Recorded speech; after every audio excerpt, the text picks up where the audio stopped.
todos. Espero que vocês estejam sobrevivendo, né? Eu acho que ontem foi um dia muito rico, né? Mas também teve muita informação, né? Foi um dia um pouco de tirar um fôlego, né? Também. Hoje a gente vai ter um dia um pouquinho mais tranquilo, assim. A gente só vai ter 2 aulas, 2 temas, né? Então a gente começa com o tema de critérios de exames de patentes farmacêuticas. Hoje, durante o dia, a gente vai falar de vacinas e Covid, né? 19. E depois a gente vai fazer uma pausa de 10 a 15 minutos. Depois a gente passa para o tema de licenças compulsórias. Deixa eu ver quem que está aqui. Deixa eu dar uma pronto. Quem for entrando, eu vou pedir para fechar o microfone, mas não adianta fechar o microfone. Muita gente, eu acho que eu fiz alguma coisa no controle aqui que eu abri o microfone de todo mundo. Bom, obrigada por fechar esses microfones. Então, a gente passa depois, na segunda parte da manhã, para o tema de licenças compulsórias e licenças voluntárias e as leis em trâmite, né, no Congresso. Então, agora, para esse primeiro tema, a gente... quem está entrando com... Espera aí, aqui achei, quando vocês entram, com o microfone fechado, pronto. Então, a gente vai ter agora essa aula, né? Essa primeira aula vai ser com a Núbia Gabriela Benício Chedid, que é chefe da Divisão de Farmácia 2, da Diretoria de Patentes do INPI. Então, bem-vinda, Núbia, muito obrigada. E, sem mais delongas, eu passo para você. Bom dia a todos. Eu gostaria de agradecer essa oportunidade de estar aqui apresentando algumas particularidades do exame de pedidos de patentes farmacêuticas, particularidades essa que a gente lida todos os dias lá na NPI, né? Eu sou formada em farmácia e hoje sou chefe de uma das divisões de farmácia no NPI. Lá no NPI, a diretoria de patentes é dividida em 4 coordenações que fazem exame de pedidos de patentes. São 4 coordenações. E cada coordenação tem 5 divisões. Então, são 20 divisões que examinam, assim, a gente tenta separar os assuntos, né, as patentes, de acordo com o assunto. Então, tem a metalurgia, tem a eletrônica, tem biotecnologia, e lá na biotecnologia você ainda tem divisões. As patentes farmacêuticas estão... Na verdade, existem patentes farmacêuticas, pedidos de patentes farmacêuticas em várias áreas, né? Tem polímeros, que são patentes farmacêuticas, tem equipamentos, que são patentes farmacêuticas, tem toda a parte de biotecnologia, de anticorpos, de grandes moléculas, como proteínas, sequências de RNA, isso tudo é visto lá pela biotecnologia. A minha divisão de farmácia, que é a que eu sou chefe, né? Que ela não é minha, a que eu sou chefe hoje, é a farmácia 2. Aí, lógico, se tem farmácia 2, tem a farmácia 1, né? A farmácia 1 e 2, as divisões de farmácia 1 e 2, examinam pedidos de patentes relacionados a pequenas moléculas, aquelas moléculas que são obtidas por síntese química clássica, né? Então, é isso que a gente examina lá todo dia. Eu vou falar... na verdade, eu não vou entrar muito na área de vacinas. Lá na nossa divisão, a gente examinou todos os pedidos... na verdade, a DIFAR 1 e DIFAR 2, da qual eu sou chefe, né? Examinou todos os pedidos de patentes que foram solicitadas priorização pelo Ministério da Saúde, aqueles pedidos relacionados ao Remdesivir, ao Favipiravir, ao Ritonavir...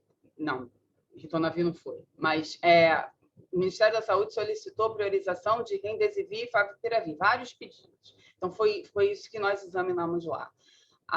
O Ministério da Saúde solicitou priorização de exame também para pedidos de patentes relacionados a vacinas e isso foi examinado em outra coordenação na divisão que a gente chama de MOL, né? Divisão de Biologia Molecular. E amanhã vocês vão ter uma palestra com o Golodny, ele vai trazer mais algumas informações, porque, assim, como toda a área, né, a gente tem algumas particularidades. Então, lá na DIFAR 2, na divisão de farmácia 2, a gente examina pequenas moléculas, as chamadas pequenas moléculas, né? Como eu disse, as que são obtidas por síntese clássica, né? Química clássica. E a gente não examina assim, nada que envolva procedimentos de biologia molecular, que envolva necessidade de cultivo de bactérias, né? Então, assim, é assim que a gente divide. E, claro, os examinadores de cada divisão, eles vão ter que ter maior conhecimento de acordo com a área que eles examinam. Então, não é comum, é comum que um examinador, por exemplo, que está lá examinando o fármaco, como na minha divisão, fala assim, Nube, olha só, eu queria mudar de área porque eu me interessei e comecei a aprender mais sobre, sei lá, biologia molecular. Então, aí a gente pode ser que esses examinadores vão para um lado, vão para o outro, mas de acordo com o conhecimento, com o interesse deles, né? Vocês vão ver que, talvez aqui, ao longo dessa discussão, vocês vão ver que eu vou colocar aqui que nós, examinadores, somos técnicos no assunto e que o inventor é realmente o conhecedor da invenção dele. E a gente depende desse inventor para nos dizer o que é a invenção dele, para nos dizer o que é sensacional da invenção dele, né? Nós, de uma maneira geral, somos técnicos no assunto.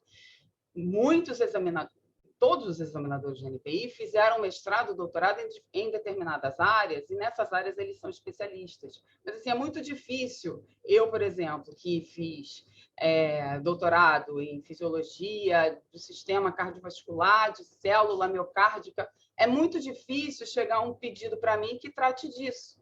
Então, assim, os pedidos que eu examino não são da minha área de especialização. Então, eu sou uma técnica no assunto, né? E assim acontece com todo mundo. Então, vocês vão ver que nós somos técnicos no assunto, estamos examinando diferentes pedidos de patente, e eu acho que tem que ser assim mesmo, né? Primeiro, que é impossível a gente ter especialista em todas as áreas. Segundo, que o exame tem que ser feito pelo técnico no assunto. É o técnico no assunto que tem que verificar se aquilo tem atividade inventiva, se a invenção tem atividade inventiva de acordo com o estado da técnica. E o inventor é o especialista. E eu acho que o inventor tem obrigação, e é de seu interesse, dizer para a gente: a minha invenção é sensacional por isso, ela é nova, inventiva por isso. Até o estado da técnica, quem conhece melhor do que o examinador do NPI é o inventor, tá? Mas, enfim, vamos discutindo aqui, vamos conversando. Eu ainda não compartilhei aqui com vocês, né? Vocês estão vendo? Ok. Então, eu vou falar de critérios de exame de patentes farmacêuticas. Vou falar de uma maneira geral. Essas diretrizes, essas particularidades que eu vou falar cabem para vários pedidos. Algumas características específicas de vacina de COVID, eu não vou falar aqui. É possível que amanhã a gente consiga discutir melhor com o Daniel. Mas aqui hoje eu vou falar de coisas de uma maneira geral, ok? Então, deixa eu ver como que eu passo aqui.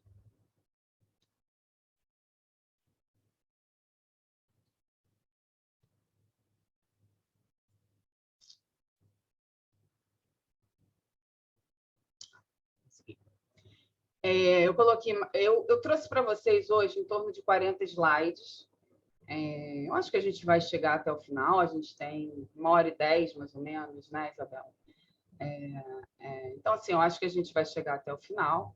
Eu vou falar rapidamente dos dispositivos que estão envolvidos, dos dispositivos que a gente usa para o exame. Tem outros, mas esses são os principais, eu vou falar de 3 ou 4. Eu vou nomear as diretrizes de exame que eu vou falar aqui hoje, que eu vou tratar aqui hoje. Vou dar algumas definições, uma coisa muito rápida. Requisitos de patenteabilidade, gente, eu vou passar assim muito rápido. Eu não vou discutir requisitos de patenteabilidade. Por quê? Eu achei que eu fui preparar essa apresentação e assim, eu queria trazer uma coisa prática para vocês. Eu sei que muitos de vocês são absolutamente especialistas, né? No depósito, na redação e no exame de pedido de patente. Mas eu queria trazer assim, alguma coisa prática, alguma coisa que realmente tem me fascinado muito, que é assim, como colocar no papel o que é a invenção. Como colocar, no caso, né, no relatório descritivo e, principalmente, no quadro reivindicatório, o que você deseja proteger, o que a invenção representa, o que é a invenção e como você pode colocar isso no papel. E, além da invenção principal, o que mais você pode colocar no papel. E todo mundo que começa a ler uma patente, ou um pedido de patente, e que não é da área, estranha aquela redação. É uma redação esquisita, né? Caracterizado por uma coisa que, às vezes, até fica esquisita, até as regras ortográficas ficam uma coisa esquisita para a gente. Então, mas essas regras que são utilizadas para escrever um quadro reivindicatório são extremamente interessantes no sentido de definir o que é o pedido de patente. Então, eu acho que são regras que, embora, no final das contas, gere uma redação esquisita para quem não conhece, no final das contas, é extremamente benéfica, porque você pode, de fato, colocar no papel o que é a sua invenção, né? Então, se você tem uma composição farmacêutica que pode ser administrada por via oral, quando você coloca no papel, eu quero proteger uma patente, eu quero proteger por patente uma composição para administração por via oral, você vai ver que você não está dizendo nada. Você pode estar dizendo isso para os colegas, para os acadêmicos, mas quando você vai colocar num pedido de patente, você tem uma forma de você dizer que a sua composição para administração oral precisa ser protegida por patente, tá? Então, a gente vai colocar isso e as razões por quê. Então, acho muito interessantes essas regras e, mais ou menos, eu vou tratar muito disso aqui enquanto eu estou falando das diretrizes. E aí, eu vou falar um pouco falar bastante, eu acho que a maior parte dessa apresentação vai ser essa discussão sobre a proteção, como proteger um composto químico, né? O composto químico é a realeza, né, das nossas invenções tratadas na DIFAR, na divisão de fármaco. Depois eu trouxe aqui uma questão que qual é a invenção? O inventor tem que saber qual é a sua invenção. Como eu disse, se o inventor obteve uma composição para administração oral, né? Vamos ficar nesse exemplo, tudo bem, a sua invenção é uma composição para administração oral, mas o que você fez nessa composição para administração oral que faz dela uma composição tão sensacional que você acha que é uma invenção e que deve ser protegida por patente? Porque composição para administração oral a gente tem um monte. O que tem na sua? O que você fez? Né? E aí a gente se pergunta qual é a invenção. Qual a invenção é uma pergunta que a gente se faz muito lá no NP, inclusive no exame. Quando a gente lê uma reivindicação assim esquisita, escrita de maneira esquisita, a gente fala assim, o que o requerente está querendo aqui? Muitas vezes eu vou usar requerente e inventor, tá? Como sinônimo, tá? Então, o que o requerente está querendo aqui com essa redação? Aí a gente vai lá no relatório descritivo para tentar descobrir qual é a invenção. E eu acho que essa é uma pergunta que o próprio inventor tem que fazer. Então, qual é a sua invenção? A sua invenção, às vezes, não é simplesmente a composição para administração oral. A invenção dele é uma composição para administração oral que tem uma determinada característica ali, dentre aqueles constituintes, que faz daquela composição sensacional. Tá? Depois eu vou falar um pouquinho de composições, formulações e formas. Ah, não. Também não poderia deixar de homenagear. Essa pergunta com a invenção deve ser feita em muitas situações, tá? Mas quem nos ensinou a perguntar com a invenção foi a nossa diretora de patentes, a Liane Lage, que quando eu entrei na NP em 2007, ela era minha chefe. Então, ela falava sempre isso. Tem que saber qual é a invenção. Né? E a gente sempre brinca. Qual é a invenção? Quando a gente pergunta qual é a invenção, a gente já ri, né? Porque é engraçado, mas, ao mesmo tempo, é extremamente importante, eu acho. Né? A gente saber qual é a invenção para que a gente saiba como descrever essa invenção, não só no relatório descritivo, e principalmente no quadro reivindicatório. E aí depois eu vou falar de composições, formulações, formas físicas, vou falar um pouquinho de uso médico, né? Novo uso médico. Então, vamos lá. Como eu disse, eu vou falar inicialmente quais são as diretrizes de exame que eu vou tratar aqui, que eu vou citar aqui. Nós temos a resolução INPI-PR número 208 de 2017, que foi publicada logo no comecinho de 2018, que é uma resolução que trata de aspectos relacionados ao exame de pedido de patente na área de química e que a gente intimamente chama de diretrizes de química, tá? Então, provavelmente aqui eu vou falar diretrizes de química. As diretrizes de química vão trazer particularidades do exame de pedidos de patente na área de química, não só na área de fármaco, embora muitos dos exemplos, muitas das discussões muitas discussões para a elaboração das diretrizes de química foram baseados em casos, em situações que envolviam fármacos. E essas diretrizes de química são complementares às diretrizes de exame de pedido de patente do INPI, que são as diretrizes bloco 1 e bloco 2, que eu vou falar já no próximo exame. Então, assim como outras áreas, as diretrizes de química foram elaboradas a partir da necessidade, da demanda de determinadas situações que precisavam ser positivadas e direcionadas para facilitar não só o exame, como também o depósito pelo inventor. Então, a gente utiliza diariamente as diretrizes de química. Aqui está o link, tá? Para as diretrizes de química. Agora, elas são lindas, maravilhosas, mas elas absolutamente devem ser lidas obrigatoriamente com as resoluções 124 e 169, que são intimamente referidas como bloco 1 e bloco 2. As diretrizes do bloco 1 foram publicadas em 2013, né? E tratam basicamente do conteúdo do pedido de patente, mas trazem também muito do exame. A gente fala que é do conteúdo porque elas são divididas de acordo com as vias, né, do pedido, né? Desenho, resumo, autodescritivo, quadro reivindicatório. E o bloco 2, que trata mais especificamente do exame de patenteabilidade. E aqui eu coloquei para vocês os links, né, do bloco 1 e bloco 2, que está lá no portal do NPI. A resolução 208, que é aquelas diretrizes de química, deve ser obrigatoriamente lida, interpretada e aplicada em conjunto e acordo com as diretrizes bloco 1 e bloco 2. Essa é uma grande preocupação. Todas as diretrizes do INPI têm que estar harmonizadas uma com a outra. E o bloco 1 e o bloco 2 é como se fosse a estrutura central, né, para o exame de pedido de patente. E aí a gente tem as diretrizes de exame de química, as diretrizes de exame de biotecnologia, as diretrizes de exame de invenções que são implementadas em computador. Enfim, as diretrizes vão sendo elaboradas de acordo com a necessidade que é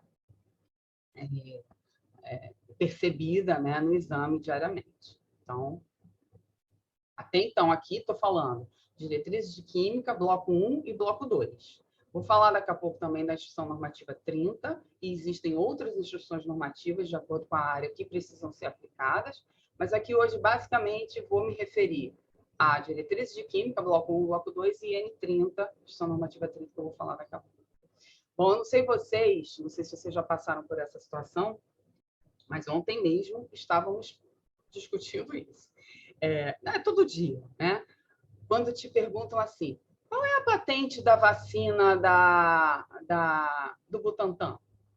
Você diz assim, a patente da vacina do Butantan não é uma patente, são várias patentes. E para identificar essas patentes, você precisa de um buscador sensacional que seja daquela área, que seja capaz de identificar todas as patentes envolvidas naquela vacina, né? Todo mundo já ouviu falar, talvez, né? Mas o que é mais comum é o seguinte, né? Quando fala assim, qual é a patente do iPhone? Aí todo mundo já tem mais ou menos na cabeça que assim, não, o iPhone, na verdade, o iPhone é um conjunto de muitas patentes, são muitas estruturas, são muitas invenções que estão ali dentro do iPhone. Bom, para o fármaco é a mesma coisa, né? E a gente não tem muita essa noção. Então, vamos quebrar a patente do Sofosbuvir e aí o Sofosbuvir está livre para ser comercializado. Bom, não é uma patente. Você vai precisar quebrar, entre aspas, várias patentes, né? E por quê? Né? No caso, então, de um composto químico, vamos chamar esse composto químico aqui de um princípio ativo, né? Que é um composto químico com uma atividade biológica utilizado para o tratamento de alguma doença. Esse princípio ativo vai poder ser protegido e, na prática, provavelmente ele é protegido por diversos tipos de patentes.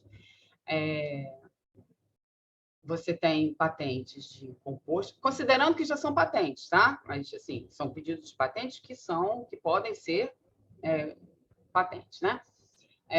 Esses pedidos, esse princípio ativo vai poder ser protegido por uma patente de composto, uma patente do composto em formas cristalinas diferentes. O composto pode ser, na verdade, o composto ativo mais importante, com menos efeitos colaterais, é um enantiômero ou uma mistura de enantiômeros. Ele pode estar conjugado a alguma outra molécula, algum anticorpo, enfim, né? Então, você pode ter aí patentes de composto, do próprio composto e em diferentes estruturas. Esse princípio ativo também poderá estar protegido numa reivindicação de composição, formulação, forma farmacêutica, né? Você pode ter uma composição que tem uma maior biodisponibilidade com aquele princípio ativo e depois você pode ter uma composição em que, além da maior biodisponibilidade, você tem um princípio ativo que é mais estável, então você tem uma outra composição. E aí, você tem um conjunto de patentes que está protegendo esse princípio ativo. Assim como esse princípio ativo pode ser indicado para um novo uso terapêutico, e aí você tem outra patente, e processos de preparação que a gente muitas vezes assim, não dá tanta importância, né, a um processo. Não é uma reivindicação não é uma patente de produto, é uma patente de processo. Mas esse processo pode ser disruptivo, né? Ele pode ser extremamente importante para a síntese desse composto numa indústria, um processo que facilita, que é mais econômico, é um processo que faz um scale-up muito importante, enfim. Então, são várias patentes que estão envolvidas para proteger um pedido. Gente, só um minuto.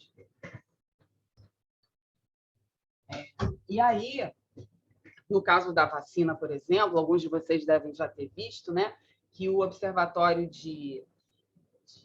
Observatório Covid, né, que a gente desenvolveu durante essa crise da Covid-19, a gente elaborou alguns estudos relacionados a vacinas. A gente queria saber quais eram os pedidos de patentes ou patentes relacionados às vacinas, às diferentes vacinas que estavam em estudo clínico. Isso foi há um ano atrás, né? E aí, a primeira coisa que a gente pensou foi como é que a gente vai encontrar essas patentes? Porque a gente já sabe que não é uma patente só. A gente não vai colocar lá Butantan vacina e vai encontrar a patente da vacina. Então, a gente ficou como determinar, como achar. No final das contas, o que a gente entendeu que era a melhor maneira de identificar essas patentes era através da empresa, né? Mas, mesmo assim, Por exemplo, a vacina da Pfizer, a gente procurava lá quais são os pedidos depositados no mundo pela Pfizer e outras companhias que são ligadas à Pfizer, agora eu não me lembro, ou que mudou de nome, se tornou Pfizer, ou que a Pfizer comprou, enfim, todas as companhias que estão relacionadas à Pfizer. Só que a Pfizer também não usa só tecnologia desenvolvida por ela, ela pode usar um recipiente que foi desenvolvido por outra indústria. Então, não é simples encontrar qual é a patente, né? E nunca é uma patente, né? Acho que isso alguns de vocês já sabem. Bom, falando aqui rapidamente dos requisitos de patenteabilidade, a gente diz que são três os requisitos de patenteabilidade, e eles estão descritos no bloco 2, nas diretrizes do bloco 2. A novidade, atividade inventiva, aplicação industrial. A aplicação industrial nem coloquei aqui. O INPI adota o critério de exame para aplicação industrial daquele amplo, né? Dificilmente você vai ter algum objeto, algum processo que não tenha aplicação industrial, né? Todos eles podem ser utilizados em indústrias, né? No mercado, enfim. Então, aqui nem coloquei aplicação industrial. No bloco 2, como eu disse, né, está relacionado ao exame técnico dos requisitos de patenteabilidade. São os mesmos procedimentos aplicáveis a produtos em geral e vão ser aplicados a patentes farmacêuticas. A novidade está lá descrito no item 4.2 do bloco 2, e diz o seguinte: a invenção é considerada nova quando não compreendida no estado da técnica, entenda-se estado. Eu sei que a maioria de vocês já sabe, tá, gente? Então, vocês desculpem a repetição, mas, né, o estado da técnica é tudo aquilo que é disponibilizado ao público até a data de depósito do pedido ou a prioridade pleiteada pelo pedido. Então, o nosso desafio aqui é conhecer o estado da técnica, quem é o estado da técnica, selecionar o estado da técnica, e sempre com a ideia de que o examinador é o técnico no assunto e o inventor provavelmente, acho que certamente, conhece o estado da técnica melhor do que o examinador. Mas o inventor não tem a obrigação de conhecer o estado da técnica, né? Então, assim, provavelmente ele é muito melhor naquele estado da técnica do que o examinador. Mas, assim, é possível que o examinador, através de técnicas de busca e acesso a bases de dados extremamente completos, encontre documentos que descrevam aquela invenção em menor ou maior grau, de maneira que aquele documento é apresentado ao inventor e o inventor vai ter que ou modificar a sua invenção ou descobrir que aquela invenção realmente não é tão sensacional assim, que aquela invenção já era de conhecimento do público antes dele depositar o pedido de patente dele, né? O item 4.3 dá algumas diretrizes de como verificar a novidade, né? Então, o examinador deve aplicar as seguintes etapas: identificar os elementos contidos na reivindicação. Esses elementos contidos na reivindicação são extremamente importantes, né? Eu diria que são as características essenciais da invenção, que eu vou falar daqui a pouco. Determinar se um documento em análise faz parte do estado da técnica, se ele tem a data de publicação antes do depósito, se aquilo realmente trata da invenção que está sendo analisada, determinar e apontar se todos os elementos da reivindicação foram explicitamente ou inerentemente combinados no documento do estado da técnica para um técnico no assunto, de modo a antecipar a reivindicação. Então, é a análise, de fato, né, do que está descrito no documento do estado da técnica e na invenção. E a atividade inventiva está descrito ali, né, as diretrizes, o caminho está descrito ali nos itens 5.1. Eu estou destacando, lógico, os itens mais importantes, né, que eu achei mais importantes. Então, o item 5.1, né, a invenção é considerada como envolvendo uma etapa inventiva, se tendo em conta o estado da técnica não é óbvia para um técnico no assunto. Então, gente, o critério de atividade inventiva apareceu, não vou saber quando exatamente, né, mas apareceu no exame de patente, na avaliação de uma invenção, depois da novidade, né? Porque lá nos primórdios do sistema de propriedade industrial, O Estado outorgava o direito de patente, o direito de ser, o direito de exclusividade de produção e comercialização de uma invenção, desde que aquela invenção fosse nova. Então, é uma coisa nova? Então, tá, só aquele inventor pode produzir, comercializar e tal. Só que depois se verificou que, assim, você podia fazer uma coisa muito parecida com aquela invenção e ser nova, né? Não era exatamente igual, mas você podia fazer uma coisa assim bem parecida e dizer, mas não é novo, eu posso fazer então. Então, assim, a atividade inventiva é um requisito que veio depois do requisito de novidade, no sentido de proteger aquela pessoa que desenvolveu aquela invenção, para que, assim, além de novo, a invenção tem que ter atividade inventiva, tem que ter algum passo que não seja óbvio para o técnico no assunto. Eu sei que aqui tem muito advogado, né? Então, técnico no assunto para a gente é o homem médio. É aquela pessoa que vive ali na sociedade, que tem algum conhecimento de lei, né? Ética, moral. Para a gente, o técnico no assunto é aquele que, desculpem se eu defini o homem médio de forma errada, mas na minha cabeça é um pouco isso. O técnico no assunto é aquele indivíduo que tem um conhecimento médio de ciência daquela área, uma pessoa que trabalha na área, né? Então, para o técnico no assunto, não pode ser uma pessoa que não tem conhecimento nenhum na área, né? Por isso que eu falei, o examinador é um técnico no assunto. É uma pessoa que estudou, que teve uma graduação, fez uma pós-graduação em uma determinada área, parecida ali, né? Mas não é aquela pessoa que é um especialista e não é uma pessoa que não sabe nada da área. Tá?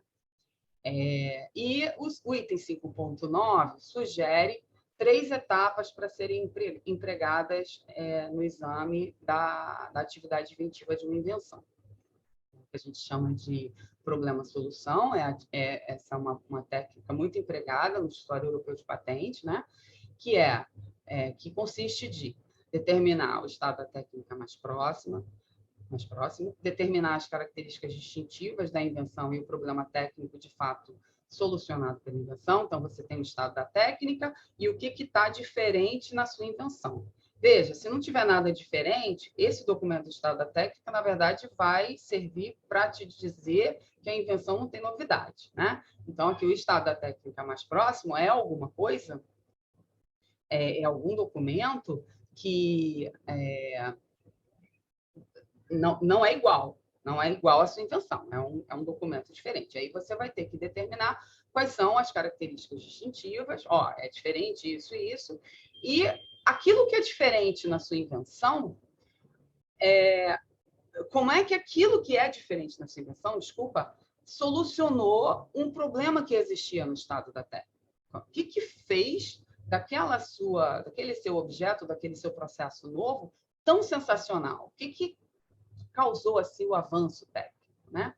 E, em terceiro, determinar se, diante do problema técnico considerado e partindo-se do estado da técnica mais próximo, a invenção é ou não óbvia para um técnico no assunto. Então, o técnico no assunto, aquela pessoa que tem aquele conhecimento, desenvolveria aquela invenção, chegaria àquela invenção? É isso. E, a partir daqui, eu quase não vou falar de novidade de atividade inventiva, como eu disse, vou falar muito da parte prática, de como descrever. Gente, vocês me desculpem, eu preciso tirar minha gata daqui, eu vou agora fechar as portas, ela não vai mais entrar. Peraí.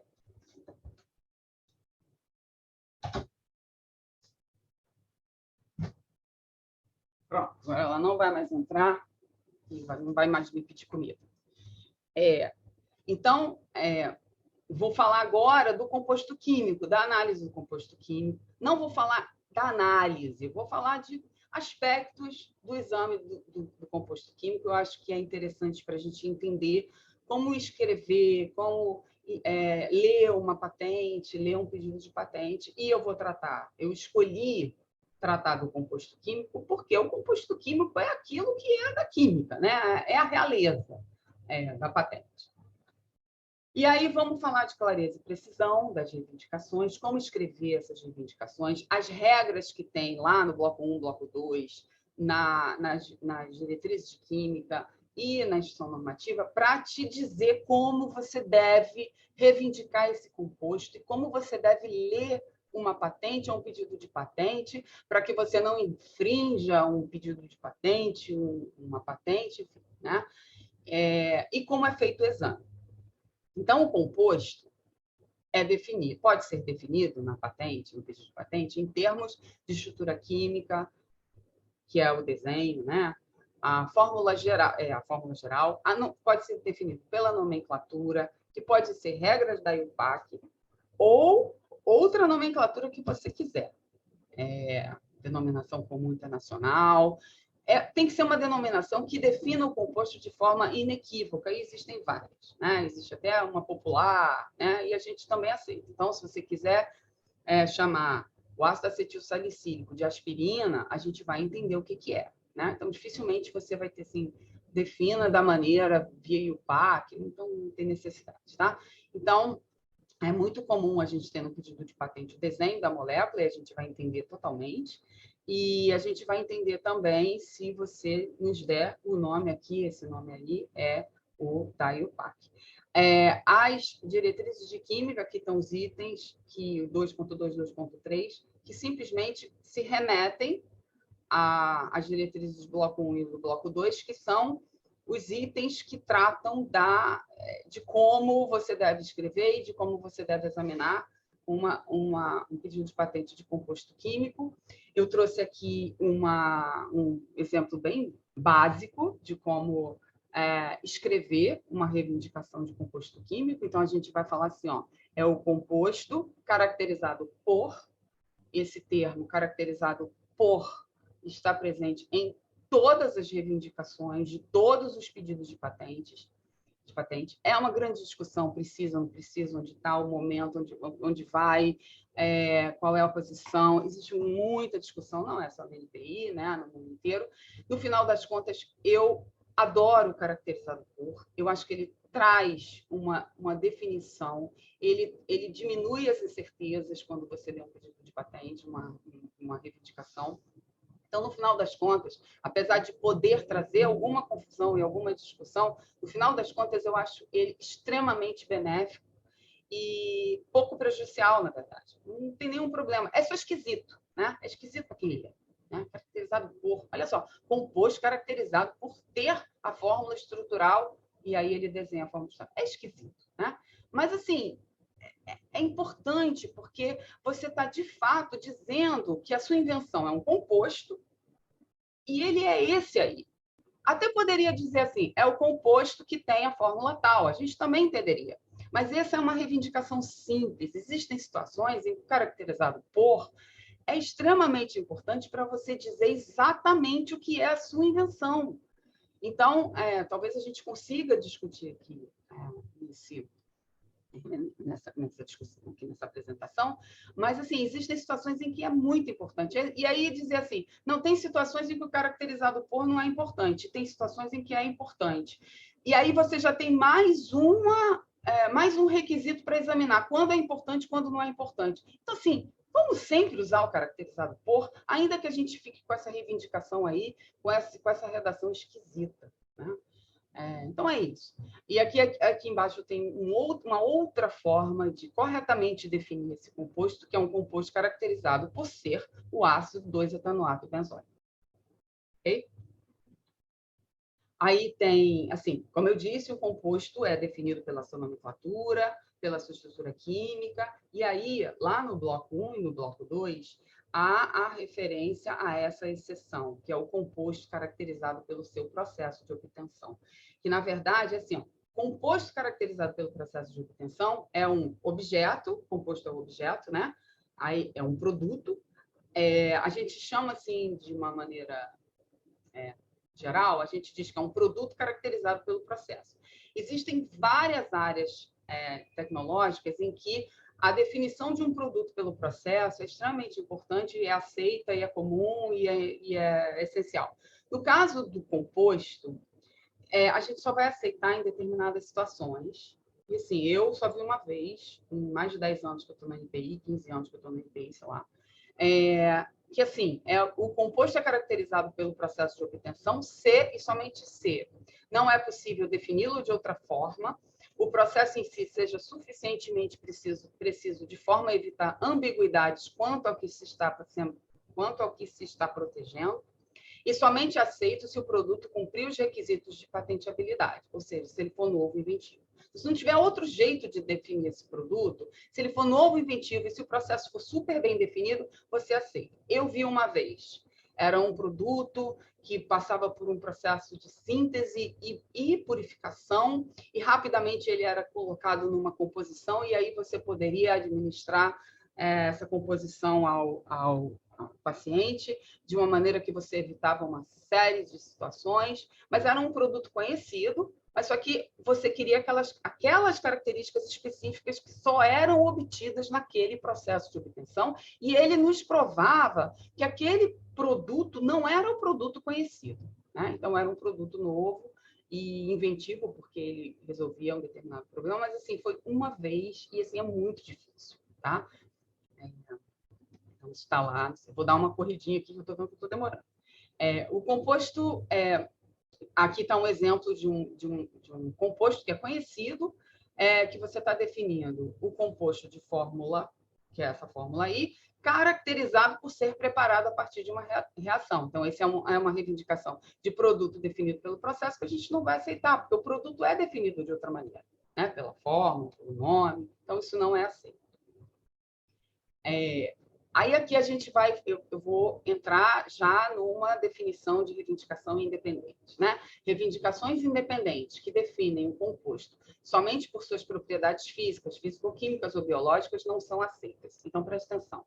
Um composto, como eu disse, caracterizado pela sua estrutura, pela sua nomenclatura. Se você lê uma reivindicação, que é essa aí, composto caracterizado por possuir uma propriedade Y, você não sabe o que é esse composto. Você só sabe que esse composto possui essa propriedade Y. Mas qualquer composto que possua essa propriedade Y poderá ser esse composto aqui que ele está reivindicando, né? Então, reivindicações independentes, ou seja, aquela reivindicação que tem que conter todas as características essenciais da sua invenção.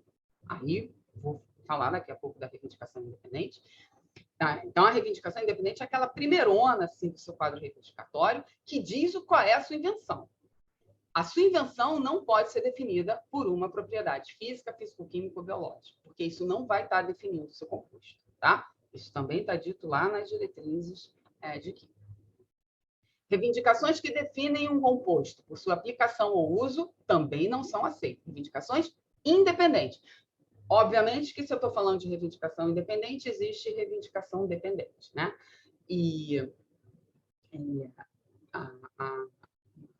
Você pode até descrever um monte de coisas nas suas reivindicações dependentes. Vou falar daqui a pouco. Na sua reivindicação independente, se a sua invenção é um composto químico, você tem que definir esse composto químico pela sua estrutura, pela sua nomenclatura e, em casos muito raros, pelo seu processo de obtenção. Então, aqui um exemplo, né, de uma reivindicação que não é aceita. É um composto de fórmula tal, então é esse composto que você caracterizou para tratar asma. Então, você está definindo o seu composto pela sua forma de aplicação. Qualquer composto que seja para tratar asma estaria envolvido aqui nessa reivindicação, e não só esse composto aqui, né? Então, a gente, assim, não dá para definir dessa forma. E olha só, se você mudar a posição do caracterizado por, você já vai poder aceitar essa reivindicação em que você diz que o composto é para tratar asma. Por quê? Porque aqui você fez o seguinte, você colocou o composto, e aí você está caracterizando o seu composto pela sua forma estrutural, né, pelo seu desenho, para tratar asma. Aí eu já aceito aqui esse para tratar asma. Por isso que, quando eu coloquei aqui, ó, reivindicações independentes que definem um composto por sua aplicação não são aceitas. Mas, se você tem essa reivindicação aqui, em que o composto é caracterizado pela fórmula química, você já pode aceitar que ele é para tratar asma, tá? Aqui é um outro exemplo de um composto que tem essa fórmula que é caracterizado por ser inibidor de recaptação de serotonina, ou seja, um composto definido pelo mecanismo de ação biológica, a gente também não vai aceitar. Aí a gente tem também uma outra forma de dizer isso. Eu quero um composto que é para tratar asma. Composto para tratar asma pode ser qualquer um, mas ele é caracterizado por ter essa fórmula. Já sei quem é. Então, em relação ao artigo 25, clareza, precisão, está perfeita, a redação é aceita, tá? Aí vou entrar aqui nas reivindicações dependentes. As reivindicações, como eu disse, né? Tem a independente, então eu tenho a dependente. A reivindicação dependente é uma reivindicação que vem depois da principal independente. É uma reivindicação que tem a mesma categoria da independente. Então, se a reivindicação independente, está aqui nesse quadrinho aqui, tá, gente? Composto caracterizado por ter a fórmula estrutural e aí o desenho da budesonida. Se eu tenho essa reivindicação independente que está definindo esse composto, eu posso ter reivindicações dependentes que são de mesma categoria, ou seja, reivindicações de composto, que se utilizam de uma partícula de acordo com, então a gente já viu, caracterizado por é uma partícula usada em todas as reivindicações. De acordo com, é uma reivindicação, desculpa, é uma partícula utilizada em reivindicação dependente. Então, o que a minha reivindicação dependente vai falar?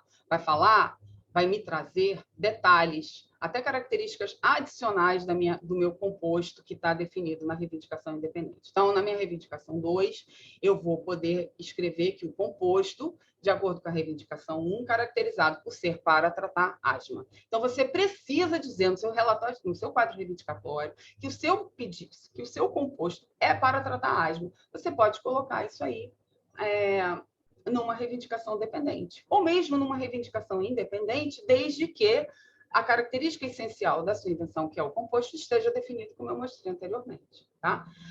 Núbia, mas olha só, aqui nessa reivindicação, na verdade, o que eu quero te dizer é que eu descobri que a budesonida, que é esse composto que está aí, ele é usado para tratar a asma.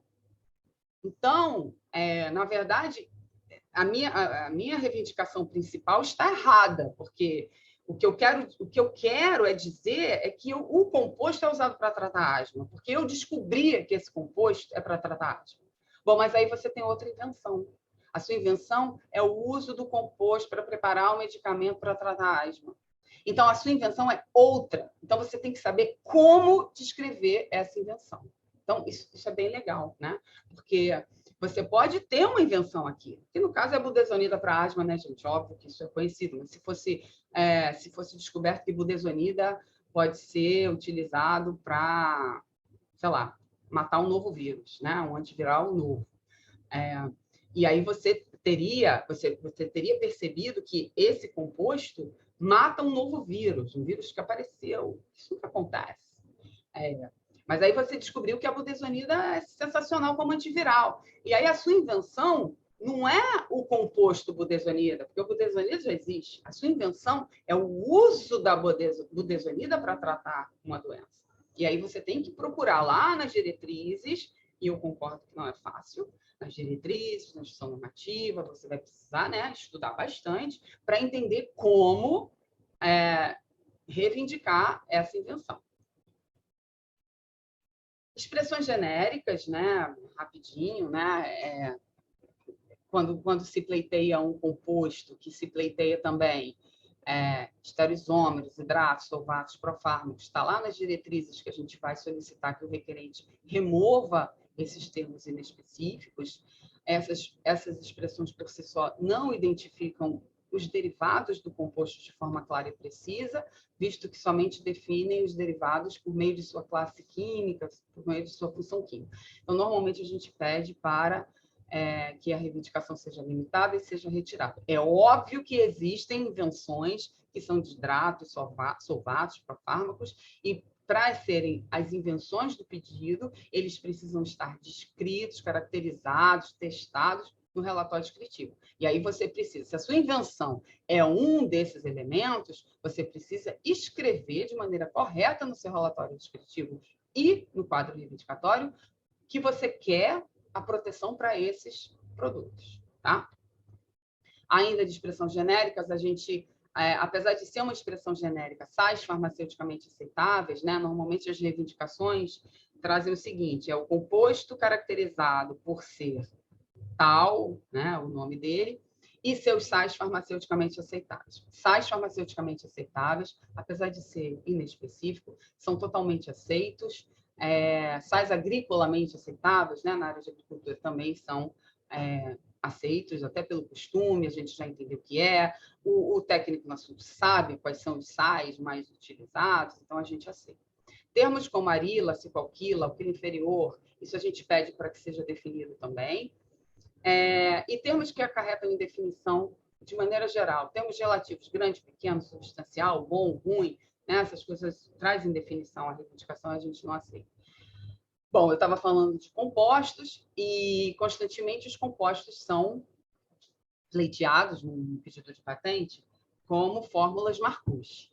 E aqui tem uma fórmula Marcuse, é uma estrutura central, em que você tem aí uns radicais que são penduradinhos, né, ligados a essa estrutura central. Normalmente, uma fórmula Marcuse prevê uma série de compostos, né, milhões de compostos. Esses R1, R2, R4, R3, eles podem ser um monte de radicais, de maneira que, se você fizer uma combinação de todos esses radicais, você vai incluir aí, nesse composto que está sendo reivindicado, um monte de compostos. E tudo bem, a gente aceita. A Marcuse é uma forma de solicitar proteção para compostos químicos desde a década de 20, né?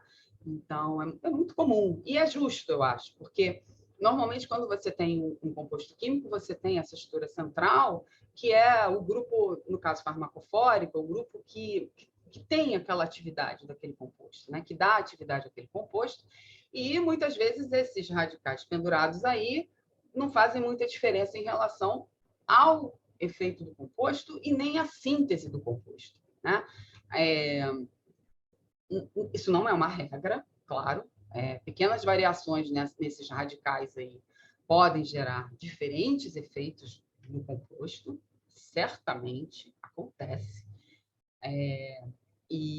Mas, de uma maneira geral, é isso. A gente entende que uma fórmula Marcuse traz, embora traga muitos compostos, né, seja possível a gente descrever aqui vários compostos, todos eles vão ser obtidos da mesma maneira e têm o mesmo efeito. Para a gente entender dessa maneira, o relatório descritivo tem que estar claro que isso acontece, né?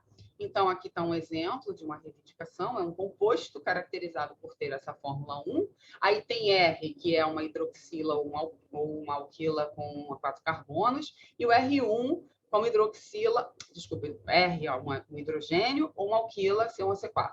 E o R1 é uma hidroxila ou um alcox com 4 carbonos. A gente tem um core central dessa molécula, né, um centro ativo analgésico. O R1 e o R vão ser coisas diferentes, podem ser coisas diferentes, então a gente está prevendo aí que pode ser uma dessas coisas. E o relatório descritivo tem que estar, o relatório descritivo desse pedido tem que ser capaz de mostrar que, mesmo o R sendo hidroxila ou alquila, mesmo o R sendo hidrogênio ou alquila e o R1 hidroxila ou alcox, o relatório descritivo vai ter que me mostrar que eu vou conseguir produzir qualquer um deles, né? Então, a suficiência descritiva nesses pedidos de fórmula Marcuse é muito importante. Normalmente, é o que acontece no primeiro exame, né? A gente logo percebe que... Porque essa fórmula Marcuse aqui está pequenininha.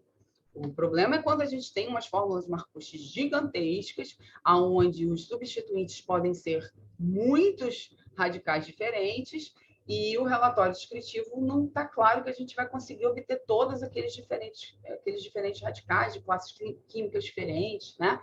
Então, o item 3.38 do bloco 2, eu acho. Para o caso de reivindicações do tipo Marcuse, o examinador deverá assegurar que os processos de obtenção descritos no relatório capacitem substancialmente a preparação de todos os compostos reivindicados. Os exemplos devem ser representativos de todas as classes dos compostos reivindicados, ou todas essas classes devem apresentar suficiência descritiva no relatório descritivo. Não é necessário que a gente tenha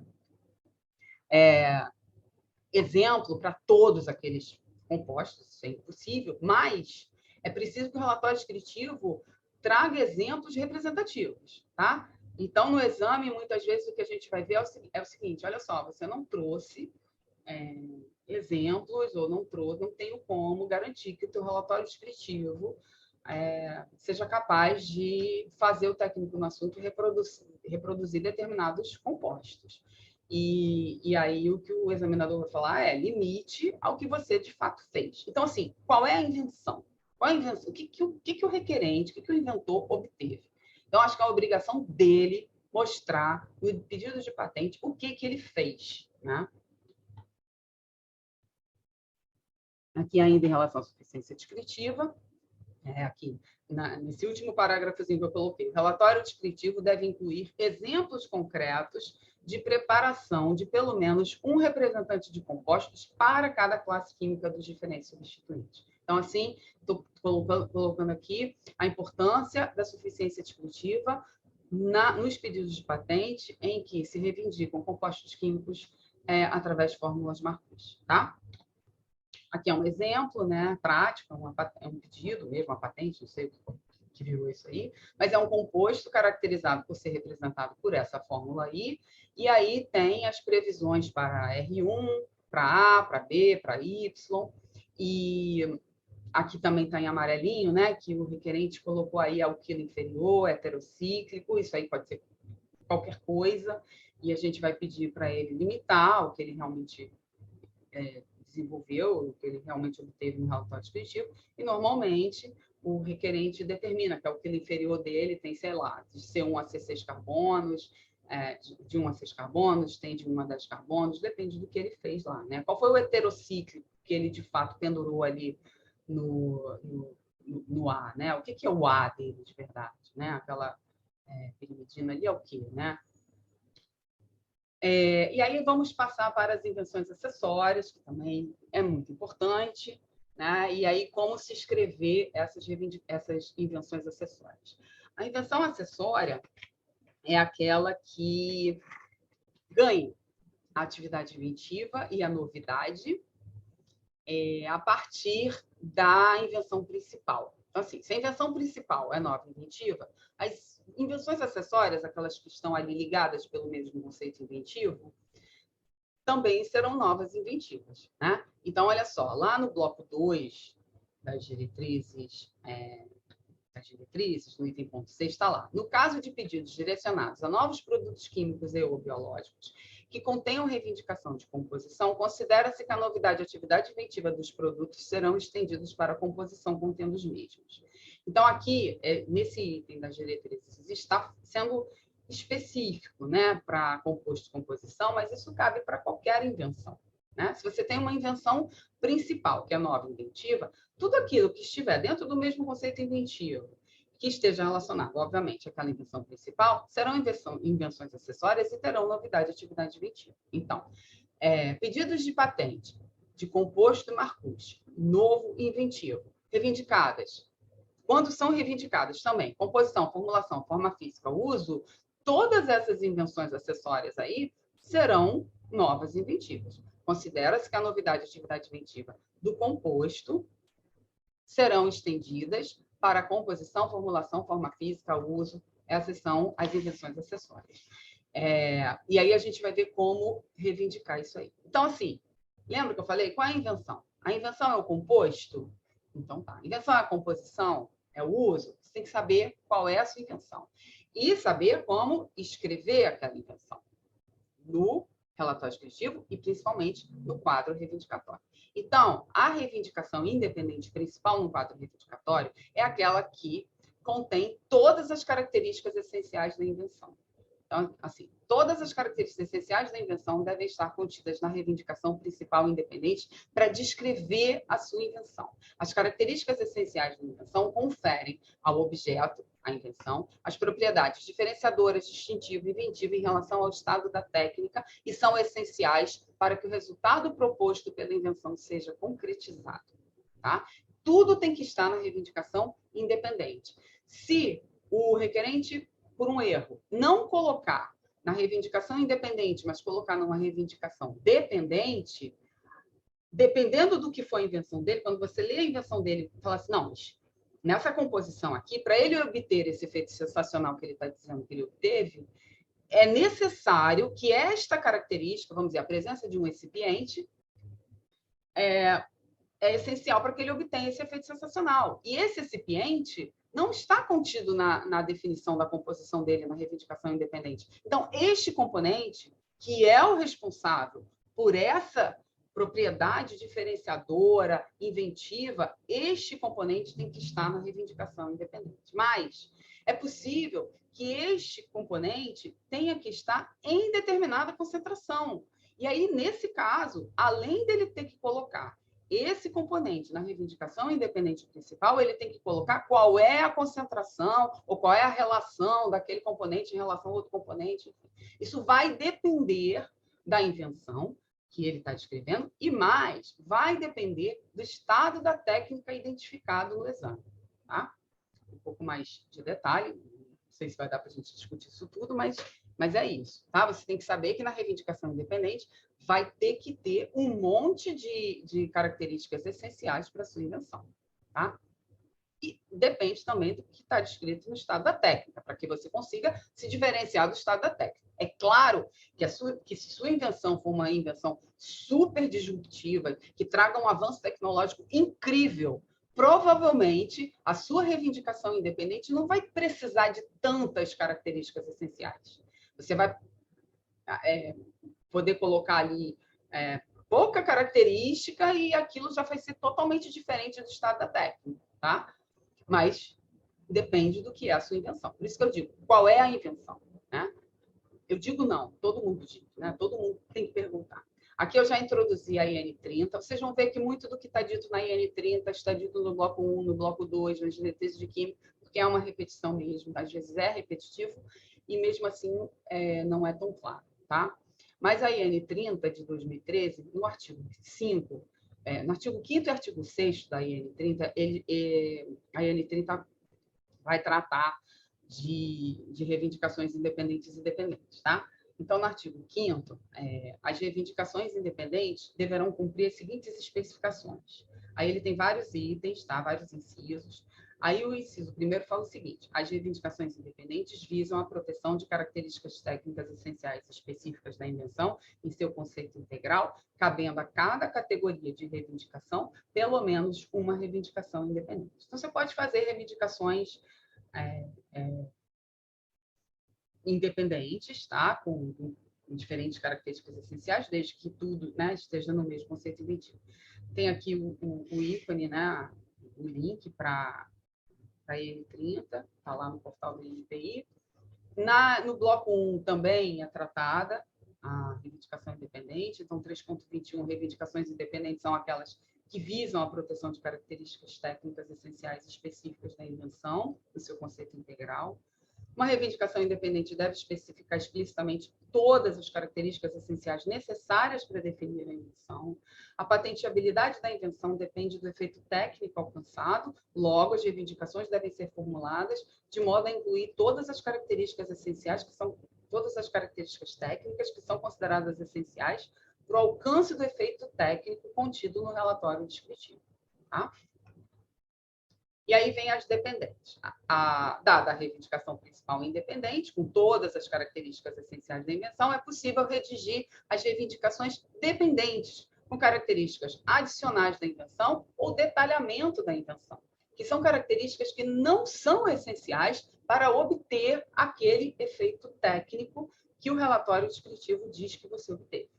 Tá? E, como eu disse, muitas vezes é necessário que se incorpore na reivindicação independente características que são essenciais para que se obtenha o efeito técnico verificado no relatório descritivo, que dá atividade inventiva à sua invenção, características essas que anteriormente estavam nas reivindicações dependentes ou nem estavam no quadro reivindicatório. Então, você precisa resgatar essa característica essencial lá do relatório descritivo. Bom, a IN30, como eu disse, né, nos artigos 5º e 6º, trazem os direcionamentos do que são essas reivindicações dependentes e independentes. Então, o artigo 6º determina que as reivindicações dependentes deverão cumprir as seguintes especificações. Inciso 1 são aquelas que, mantida a unidade de invenção, incluem todas as características de outras reivindicações anteriores e definem detalhamento dessas características e ou características adicionais que não sejam consideradas características essenciais da invenção. Para descrever uma reivindicação independente, a gente vai utilizar a expressão de acordo com a reivindicação, e aí define qual é a reivindicação, tá? Então, aqui está exemplos de reivindicações dependentes. Eu tenho uma reivindicação 1, em que o composto é caracterizado por ter essa fórmula aí, onde R é uma alquila com 1 a 6 carbonos. A reivindicação 2 é uma reivindicação dependente que está trazendo um detalhe em relação ao radical R. A reivindicação 2 diz o seguinte, que é um composto, de acordo com a reivindicação 1, caracterizado pelo fato de R ser igual a um ametilo. Então, veja, na reivindicação 1, o R era um alquila com 1 a 6 carbonos. Na 2, você já quis dizer que, olha só, o R é uma metila. Então, é um detalhamento, tá? A reivindicação dependente nunca vai ser mais ampla do que a independente, não vai poder, né? Isso não pode. Ela traz um detalhamento ou uma característica adicional, mas nunca será mais ampla. O artigo 5º da IN 30, que eu já tinha falado, que ela trata de reivindicações independentes, vai tratar também das reivindicações que descrevem invenções acessórias, aquelas que, dada a unidade de invenção, vão receber a novidade de atividade inventiva da invenção principal, né? Então, no inciso 3º do artigo 5º, as reivindicações independentes de categorias diferentes, ligadas pelo mesmo conceito inventivo, em que uma das categorias seja especialmente adaptada à outra, deverão ser formuladas de modo a evidenciar sua interligação, empregando-se, na parte inicial da reivindicação, expressões como, por exemplo, aparelho para realização de processo definido na reivindicação tal, tal, tal. Processo para obtenção de produto definido na reivindicação tal, tal, tal. Então, as reivindicações acessórias descrevem invenções acessórias, são de categoria diferente. Então, se a sua invenção principal é um composto, a sua invenção acessória será, por exemplo, uma composição, e a reivindicação será de categoria diferente. Uma é de composto, outra é de composição. O que vai ser necessário aqui é que você faça a interligação da sua reivindicação de composição com a sua reivindicação de composto. E a interligação é feita com essa partícula aí definido ou conforme definido na reivindicação tal, tal, tal. No bloco 1 é a mesma coisa, né? Tá dizendo como descrever reivindicações independentes interrelacionadas de categorias diferentes. É exatamente isso, são as invenções acessórias, tá?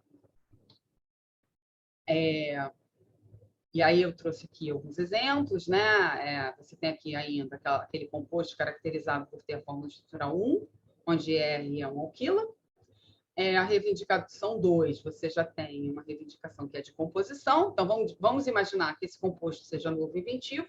E essa composição farmacêutica, contendo esse composto, também será novo inventivo. A forma de você escrever, seguindo as regras das diretrizes, é composição farmacêutica caracterizada por compreender uma quantidade terapeuticamente eficaz do composto de fórmula 1, conforme definido na reivindicação 1, e recipientes farmaceuticamente aceitáveis. Então, aqui, a pegadinha é o termo conforme definido na reivindicação 1. Tá? A reivindicação 3 é uma reivindicação de processo. É o processo para produzir. Também será novo inventivo, né? Porque, né, se o composto é novo inventivo, o processo para a produção dele também será novo inventivo, e você também vai utilizar o termo conforme definido. Isso já são 10 ideias.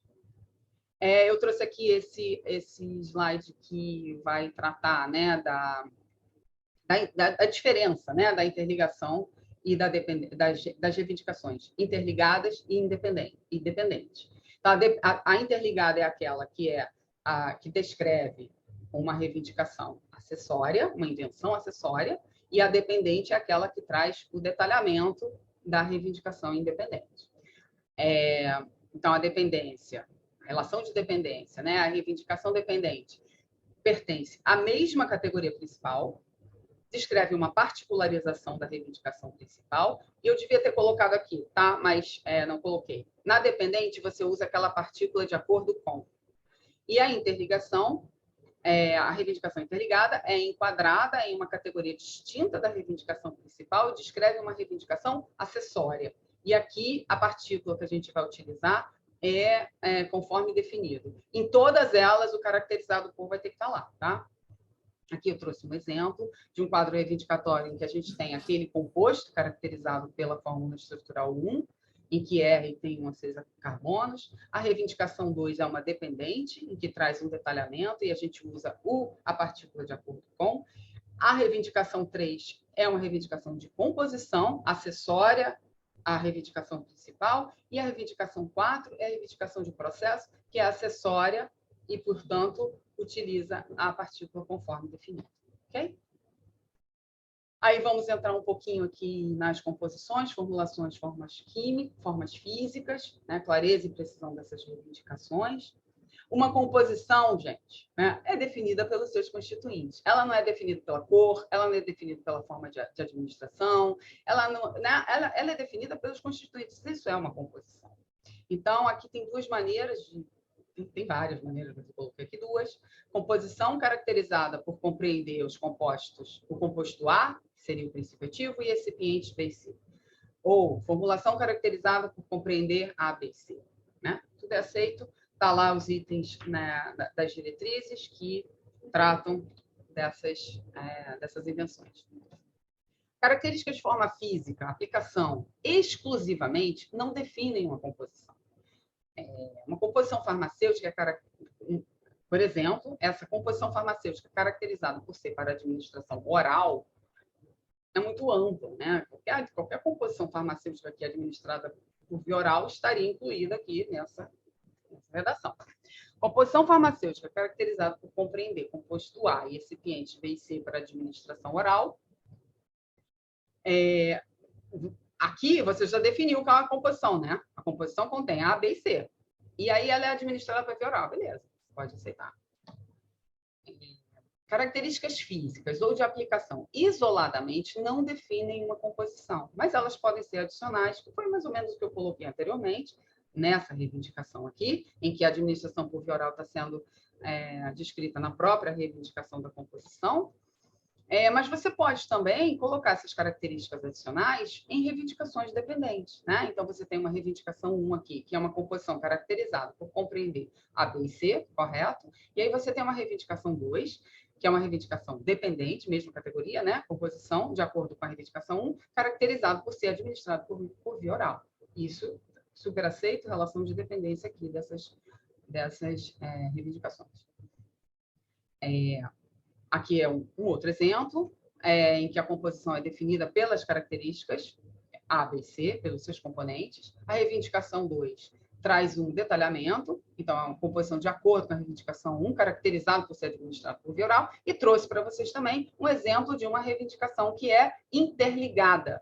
É o uso da composição, conforme definido na reivindicação 1, caracterizada por ser para a fabricação de um medicamento para tratamento de asma. Essa reivindicação 3 é de categoria diferente da reivindicação 1, né? Foi utilizado corretamente o termo conforme definido, e se a gente entender aqui que essa composição A, B e C é nova inventiva, essa reivindicação 3 aqui, que é de uso, também será nova inventiva. Estou acabando, gente. Eu trouxe assim rapidamente, né, alguma coisa sobre uso médico. O método terapêutico no Brasil é excluído de patenteabilidade pelo artigo 10.8º, né? Todo mundo sabe disso, nos Estados Unidos é aceito, na Europa também não é aceito, mas aqui no Brasil foi adotada uma maneira de se proteger o uso de compostos químicos, de princípios ativos, no tratamento de doenças. Não é exatamente um método terapêutico, e para isso a gente utilizou uma redação, né, que a gente chama de fórmula suíça, que foi adotada inicialmente lá na Europa, já não é mais, mas foi utilizado pelo Escritório Europeu de Patentes. Mas a gente admite que usos médicos não descritos no estado da técnica para compostos já conhecidos podem ser protegidos desde que sigam algumas regras, né? Então, o novo uso médico trata da aplicação de um produto farmacêutico já conhecido para produzir um medicamento, para tratar ou prevenir uma doença diferente daquela para a qual o produto já era empregado no estado da técnica. para avaliação da suficiência descritiva, o uso pleiteado deve estar comprovado no relatório descritivo no momento do depósito. E muitas vezes a suficiência descritiva desse uso é extremamente importante. Não basta, na maioria dos casos, não basta que o produto seja testado numa célula ou que apresente uma ligação no composto, ou no caso da Covid, né? Foi demonstrado que o produto mata o vírus em células HeLa, não sei o que, não sei o que.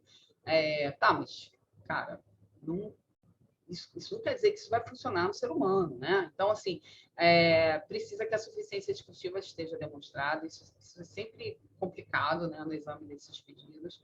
E muitas vezes fica... É a parte difícil, né? Do exame e da própria patenteabilidade desse tipo de invenção.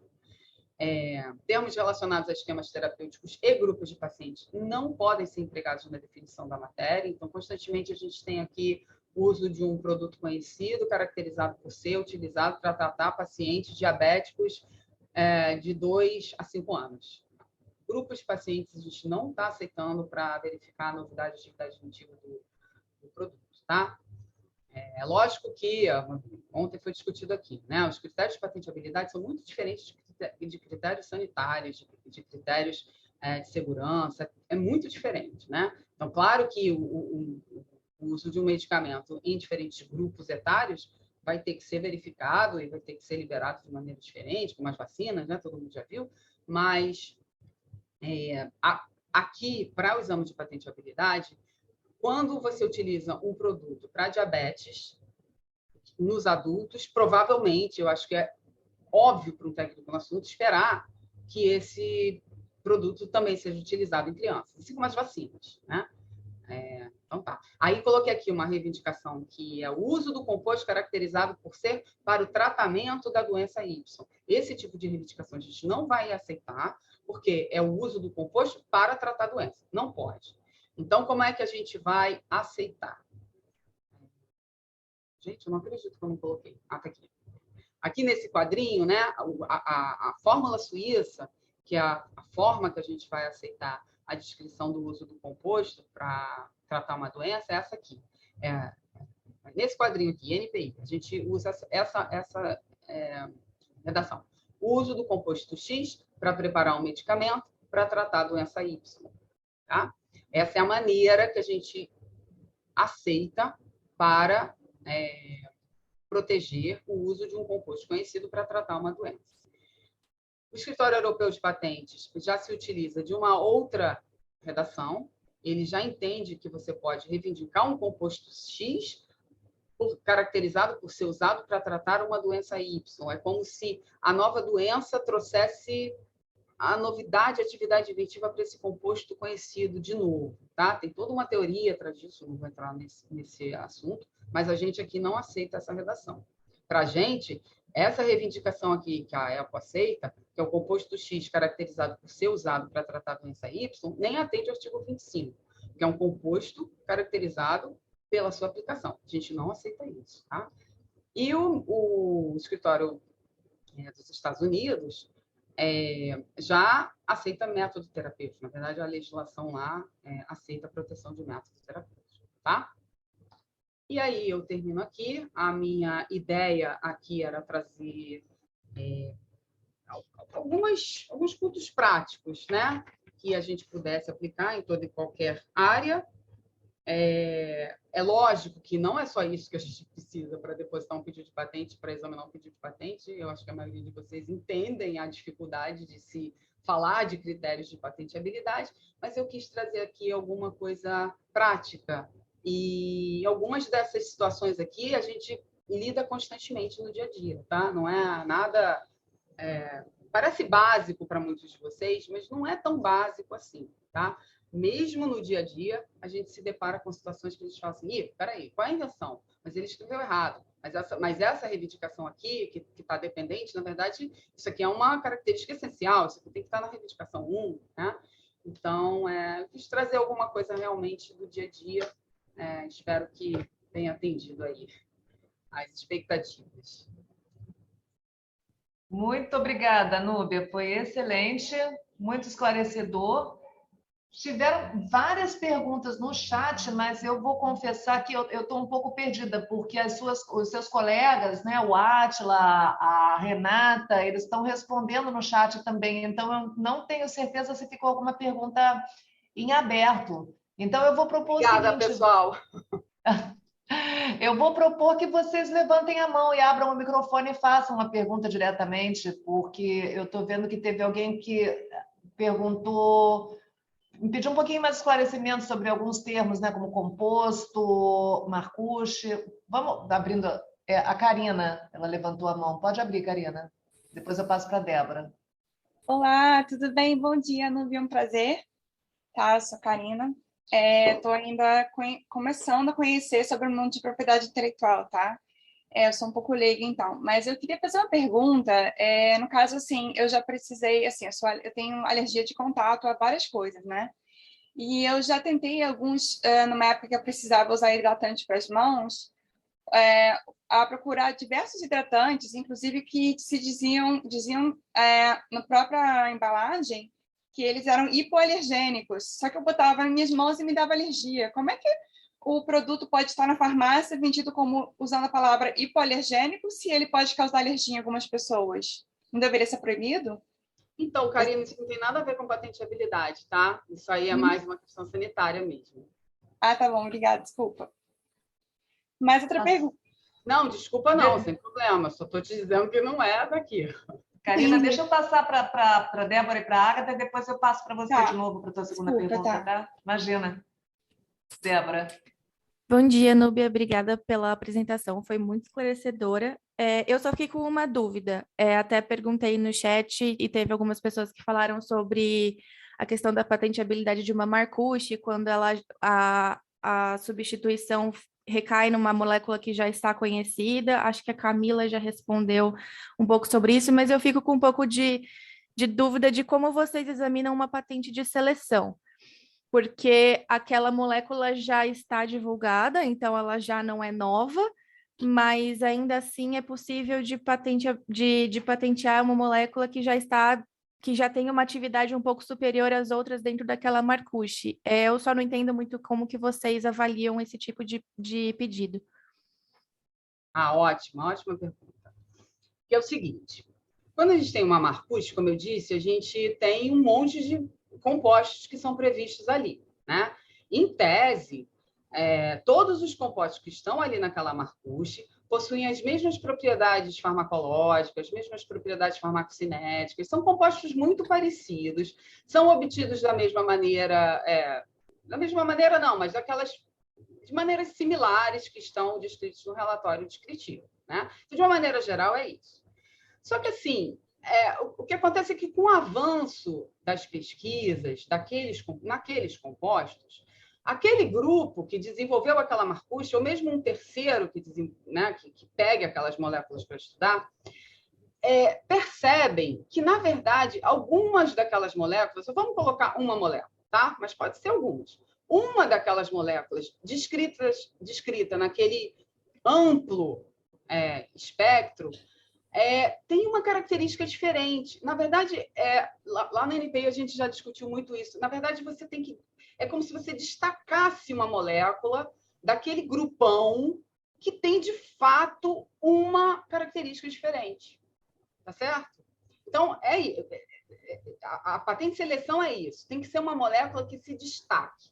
E, muitas vezes, no exame, o que o requerente vai ter que mostrar, o inventor vai ter que mostrar, é que a invenção dele não tem aquelas características exatamente que estavam descritas. Na verdade, ele tem uma invenção, ele tem uma molécula que tem uma característica que é totalmente inesperada. Não está ali. Então, ele tem uma potência muito maior do que as outras. O efeito colateral que se espera para todas aquelas outras moléculas, naquela molécula ali que ele verificou, não tem aquele efeito, né? Todas essas moléculas aqui, na verdade, elas não podem ser dissolvidas no solvente para administrar ao paciente. A minha eu consigo. Então, assim, tem que ser alguma coisa diferente. Normalmente vão ser necessários testes para demonstrar que aquela molécula é superior. Agora, o principal é em relação à novidade, né? Que é a discussão que acontece muito. Às vezes, esse efeito inesperado nem é tão difícil de ser percebido, porque o inventor vai ter que mostrar. Ele vai ter que dizer qual é o efeito inesperado dele. Né? Não tem como você proteger alguma coisa que já está revelada numa Marcuse, né? Que já tem todos aqui. Então, assim, o requerente vai realmente se esforçar para te mostrar que aquele efeito não estava descrito no estado da técnica, tampouco naquela patente de Marcuse. Então, o mais chato, que eu diria, é a verificação da novidade. Então, lá nas diretrizes de química, essa foi uma das demandas que foi necessário, uma das demandas que nos levaram a escrever, né, a elaborar as diretrizes de química, foi exatamente essa. Quando é que você vê a novidade ou não numa patente de seleção? A molécula definitivamente está numa Marcuse, está lá misturada naqueles compostos. Então, é lógico que você vai dizer, não, se já está lá, é nova.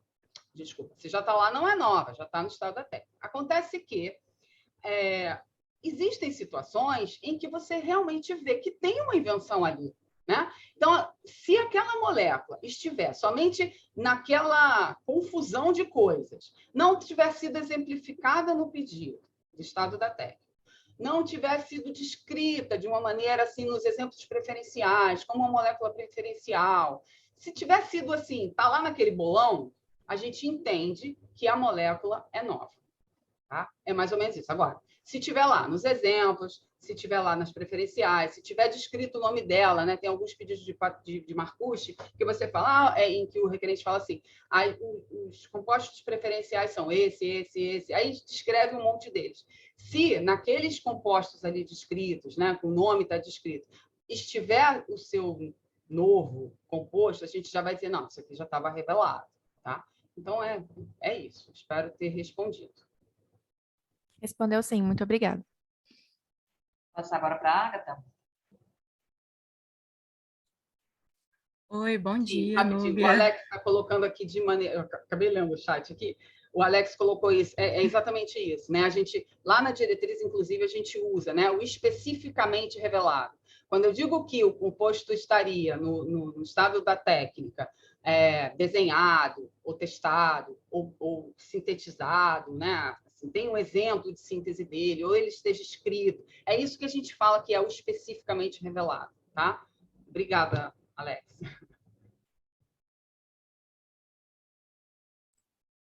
Agatha. Oi. Bom dia. Então, eu já trouxe minha dúvida no chat, algumas pessoas responderam, mas eu gostaria, assim, tipo, de explicar melhor o que eu quis dizer com a minha dúvida. Eu sou da área de biotecnologia e biológicos, e eu sei que os exames seguem um pouco, mais ou menos, a lógica também dos compostos químicos, quando tem sequências biológicas, e não se pode reivindicar métodos diagnósticos, também não são aceitos, assim como tratamento médico. E eu queria saber, assim, porque eu tenho um cliente que é de laboratório que eles desenvolvem novas metodologias de diagnóstico. Então, eu queria saber se seria possível utilizar essa fórmula suíça como um uso de um novo anticorpo ou de um anticorpo já conhecido de uma nova forma para realizar o diagnóstico de uma outra doença que não era usada antes. Se seria possível usar essa fórmula suíça também para esse tipo de caso e seria aceito? Acredito que sim. Não vejo por que não. O uso do composto caracterizado por C para fabricar um kit para diagnóstico de uma doença, alguma coisa nesse sentido. Eu acho que sim, Agatha. Porque assim, Agatha, isso, porque para desviar um pouco disso, eu tenho utilizado dessa estratégia. Então, eu queria, como são todos pedidos novos, aí eu queria saber se está indo, seria aceitável. Eu acho que sim, teria que analisar se tem alguma particularidade, porque, como eu disse, essa não é exatamente minha área. O Golodini talvez consiga te responder melhor amanhã. Tem que ficar claro que você não está fazendo... assim, é fora do corpo humano, né? parte Sim, de sim. diagnóstico é um pouco chato, mas eu acho que do jeito que você falou aí, acho que pode. Desculpa, Entendi. Núbia, Camila, tudo bem? Agatha, só tirar uma dúvida. Mas o diagnóstico é no corpo humano ou é fora? Tipo, um exame de análise clínica? É exame de análise clínica, tipo da Então, saliva, do sangue, mas e isso pode ser etc. protegido. Urina. Isso pode ser protegido. O que não pode é exame dentro do corpo. Você vai fazer, entendi. você vai detectar, sei lá, você vai colocar um anticorpo marcado e você quer ver dentro do vaso sanguíneo como está ocorrendo. Isso a gente entende por conta da lei que seria um método diagnóstico não considerado invenção, porque você depende do paciente, você depende do médico, depende de tudo. Agora, uma amostra pode. Entendeu? Aí você pode normalmente um método de detecção de XYZ usando o anticorpo ABC, perfeito. tudo pode. Eu acho que o Daniel deve trazer isso amanhã, mas as diretrizes têm um tópico, é porque às vezes o questão do diagnóstico ele confunde mesmo por conta dessa questão que dentro não pode, fora pode, tem alguns métodos também que ficam ali no meio do caminho. A gente às vezes também tem dificuldade. Entendi. Tá?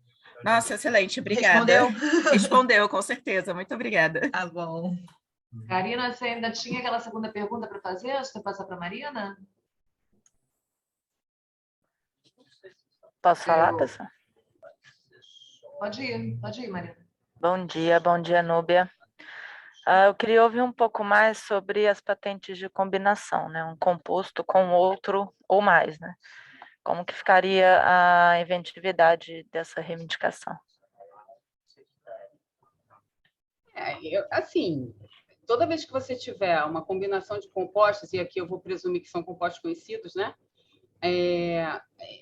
Que você demonstrar que essa combinação trouxe um efeito inesperado, um efeito que não era óbvio em relação ao estado da técnica, você vai conseguir proteger. O que acontece muitas vezes é que, assim, você já tem no estado da técnica que aqueles grupos de pacientes, não, grupos de medicamentos, grupos de fármacos, já são associados.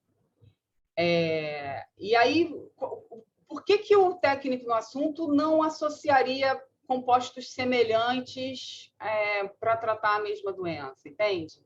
Qual é a grande diferença? E tem também uma coisa, associar medicamentos com diferentes mecanismos de ação para tratar uma doença, cara, isso é uma prática, né? Então, assim, é um pouco chato, eu acho que é difícil demonstrar a associação de combinação, mas tem, claro que tem, né? Essa é a minha dúvida. Eu também acho muito complicado, né? Um pedido desse é inventivo, mas a gente vê que tem alguns, né? E são pedidos bastante relevantes aí para o mercado. A gente associa muito ao efeito sinérgico, né? Se você associa... Então, assim, associar dois compostos para tratar uma doença, de maneira que você tenha concentrações menores desses dois compostos e que você atinja um efeito, é uma coisa meio óbvia. O efeito A mais o efeito B vai dar um efeito que é adicional. Mas, às vezes, associando esses dois, você tem um efeito até muito maior do que o que você esperava. Se você associar dois compostos similares, desses similares que você testou, você não encontra aquele efeito que você descreveu na sua patente. Então, o efeito sinérgico está muito relacionado à inventividade de combinações. Legal, obrigada, Núbia. Passar para a Camila agora. Oi, gente, obrigada, bom dia, ótima apresentação. Na verdade, a minha pergunta, ela complementa um pouco a da Marina, né? Eu já vi patentes onde a gente está falando de combinação, mas não seriam, por exemplo, as duas coisas em um único medicamento. A gente está falando, talvez, de tipo, um vai intravenoso, o outro vai via oral. E aí você tem uma terapia de combinação, que ali você tem, talvez, um sinergismo, mas eles não estariam no mesmo medicamento. Como que seria a proteção ou a tentativa de proteção desse tipo de tecnologia? Então, aí a combinação, a definição de combinação lá nas nossas diretrizes, que talvez possa até ser alterada, tá? Mas Quando a gente fala de combinação, a gente está falando de compostos que são administrados simultaneamente. Está lá na diretriz de forma bem clara, simultaneamente. Esse tipo de combinação que você está falando aí deveria ser protegido através de kit, que também acho tranquilo. Você tem um kit onde você tem um composto no veículo A e o outro composto no veículo B. Aí você administrando eles não de forma simultânea, porque se for de forma simultânea é uma combinação, mas não é de forma simultânea. Então, você diz lá no seu relatório descritivo que você faz um, faz o outro, e no final você encontra um determinado efeito sensacional, né? E aí, como é que você vai proteger isso? Através de um kit. Kit caracterizado por conter composto A, composto B. Aí você definiu o seu kit, né? Para ser... Aí a atividade inventiva vai vir lá da sua doença. Beleza. O que acontece muitas vezes, Camila, é que, na verdade, o que se quer é um método terapêutico. Eu vejo muito isso no tratamento de câncer. Então, você faz compostos que são conhecidos. De novo, estou presumindo que é um composto conhecido. E que, de fato, na clínica, quando você muda a ordem da administração desses compostos, quando você associa com outra coisa, quando você faz isso, faz a transfusão de sangue e depois faz o outro, enfim, né? Tem milhões de tipos de combinação que trazem um efeito benéfico ao tratamento, né? E isso é extremamente importante, né? Nossa, maravilha, são milhões de testes clínicos que são desenvolvidos nesse sentido. Mas, assim, como proteger esse método terapêutico? Aqui no Brasil não vai ter como. No kit contendo A e B, você consegue, beleza. Mas a questão é que não é essa.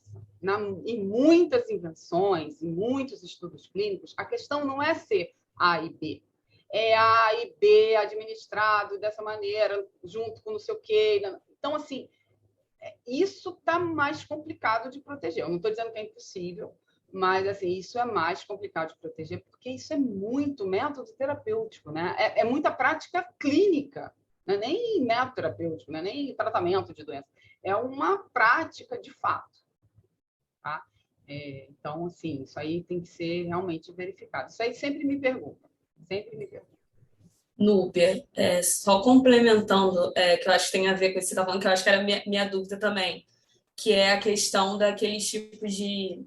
sempre é reivindicado como uso, mas é aquela questão que você especifica os dias, que do 1º ao 5º dia você administra tal coisa, e no 10º dia você repete a dose. Então, eu acho que era mais ou menos a minha dúvida parecida com a Camila. Qual é a característica essencial dessa invenção, né, Caroline? Qual é a característica essencial dessa invenção? Sim. É complicado. Aqui na nossa legislação está um pouco complicado. Se eu fosse o inventor, eu tentaria escrever aí de muitas maneiras para ver se a gente consegue chegar a uma forma, mas aqui a gente protege produto e processo, né? E essa característica essencial dessa invenção aí é a forma de administrar, cara. Eu já indeferi alguns pedidos nesse sentido, porque é uma forma de administrar, não tem como proteger isso aqui. Eu vou fazer uma... O que você estaria protegendo, de verdade? Essa é uma pergunta que muitas vezes a gente se faz lá também. O que o inventor quer com isso? Vocês desculpem, eu realmente não sei. Desculpa se eu estou sendo até boba, mas... assim... Porque existe o composto A e o composto B. Existem aquelas composições A e B que já estão na clínica. Aí, na verdade, o que você faz é administrar um, depois o outro, depois faz assim, né? Uma metodologia de administração para tratamento diferente. O que você está protegendo, de fato? Porque vai mudar a bula, vai mudar, vai... Não sei. De verdade, como sei. Talvez uma indicação em bula, assim, algum estudo presente na bula. O que eu já vi é, de repente, às vezes você diferencia por grupo de pacientes. Então, às vezes é muito se for para adolescente, é uma determinada dosagem. Se for para... Eu já vi essa diferenciação por grupo de pacientes. E aí o examinador falou exatamente isso. Não tem como você comprovar uma atividade inventiva diferenciando por grupo de pacientes, então ele não, o pedido no final foi indeferido. Mas toda a patente era só em relação à questão das etapas de administração. Eu vou receber como eu falei, essa coisa de dividir... Desculpa, Isabela. Essa coisa de dividir por grupo de paciente, para a patente, eu, de verdade, em tese, eu acho óbvio. Assim, a vacina é segura para adulto. Pode ser que não seja para criança, mas a gente espera que seja. Né? A dose é menor. A gente espera que seja menor. Eu vou receber as perguntas da Débora e da Patrícia, mas quem quiser um break já está liberado, tá? E daí às 10h45 começa com a segunda aula do dia, tá? E quem tiver outras perguntas, aí coloca no chat que a gente manda para a nuvem depois, tá? Por escrito. Débora? É só uma complementação que você acabou respondendo a minha pergunta junto com a pergunta da Camila, mas eu realmente estava vendo o esquema de administração como um método de tratamento. E o que eu entendo que tentam proteger quando reivindicam um método de tratamento é o ato de ir lá e administrar o tratamento, o que é absurdo. Qualquer pessoa no hospital teria que pagar royalty para alguém que tem esse método protegido. Essa é a minha pergunta, eu realmente não sei, de verdade. Agora, o que eu entendo que é inventivo quando tem uma combinação, aí você me corrige se eu estiver errada, quando existe uma combinação de dois princípios ativos, é quando, por exemplo, tem um único comprimido, mas que ele tem duas matrizes de liberação diferentes. Então, acaba que um princípio ativo é liberado imediatamente, então ele já lá está fazendo a ação dele, e o outro vai mantendo a concentração só. Então, eu entendo dessa forma e eu acho mais fácil ver que é novo assim. É legal você falar isso, Débora, porque, assim, isso é uma combinação, perfeito, mas uma combinação não necessariamente tem que estar os dois produtos separados. E aí, o que você tem que ver aí? Você tem um comprimido que tem dois compostos separados, e aí se pergunta, qual é a invenção? Qual é a invenção? É usar os dois compostos juntos para obter um determinado efeito, ou é o comprimido que você obteve com os dois separados, que é muito legal, entendeu? Qual é a invenção? Então, se for o uso dos dois juntos para tratar uma doença, a combinação dos dois para tratar uma doença, eles nem têm que estar separados na composição. Você nem tem que me descrever como é esse comprimido, entende? Sim. Se a sua invenção é o uso dos dois para tratar uma doença, o que você tem que me dizer é que é a combinação dos dois. É só isso. Entendeu? Entendi. Obrigada. Passo para a Débora? Não, já a Débora falou, perdão. Agora para a Patrícia. Obrigada. Núbia, muito obrigada. Aprendi muito hoje.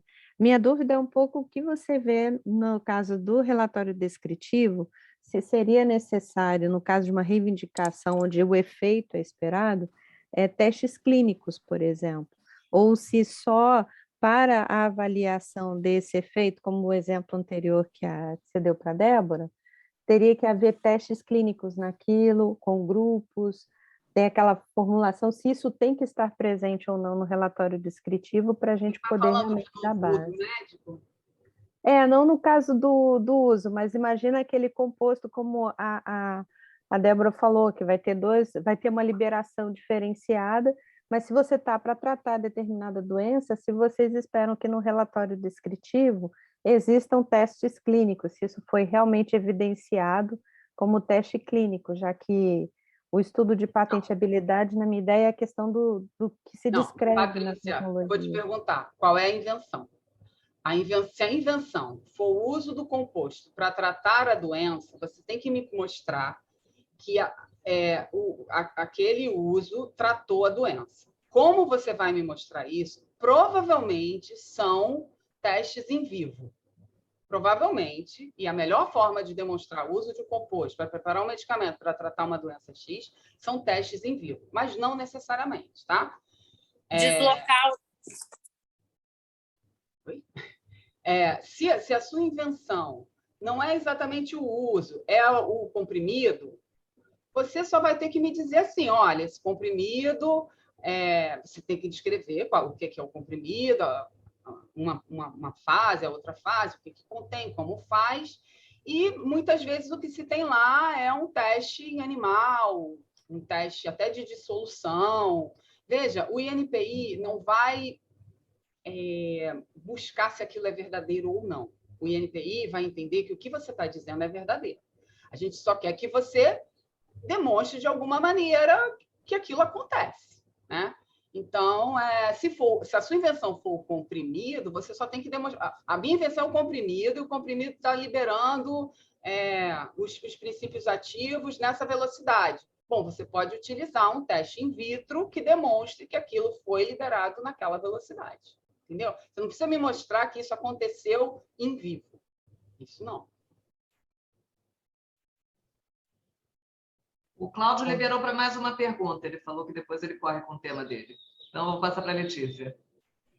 Ai, obrigada, Bela. A minha, na realidade, assim, primeiro agradecer a Núbia, que eu conheço ela da época que ela foi na MS, conheci ela, fez excelente explicação. O bom do básico é isso, né? A gente pensa em várias coisas, né? E é uma curiosidade até. Ela passou rapidamente pelo critério de aplicação industrial. Eu nunca vi, durante a minha carreira, nenhuma patente ser indeferida por falta de aplicação industrial. Eu queria entender se ela já viu em algum momento e como que eles analisam isso. Vou até explicar um pouco por quê. Em alguns casos, a gente nota que a proteção é, por exemplo, é um metabólito ativo, é uma degradação, produtos de degradação, são coisas que, na realidade, não é aplicável na indústria, acaba sendo espontâneo, né? Tudo bem que o examinador de NPI não tem nem obrigação de ir atrás dessa informação a fundo. Mas, às vezes, eu questiono, falo, nossa, mas como que a gente considera isso como tendo uma aplicação industrial, que, na realidade, por exemplo, como o pessoal estava falando, né, como é um método terapêutico, acaba sendo o corpo humano, não é exatamente uma invenção, etc. e tal. Mas, para entender, assim, se já existiu em algum momento, se ela conhece algum caso de alguma patente que tenha sido indeferida por falta de aplicação industrial.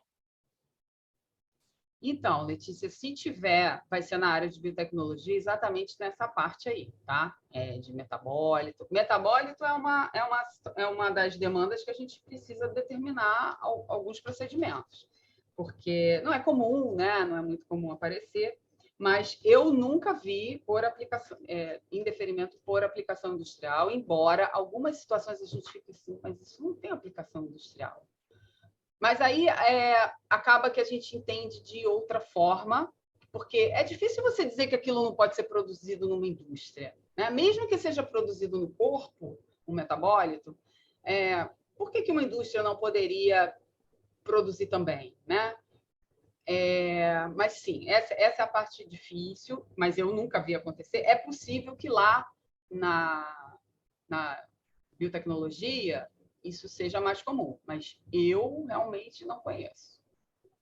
Muito obrigada, viu? Um grande abraço. Bom te ver por aqui.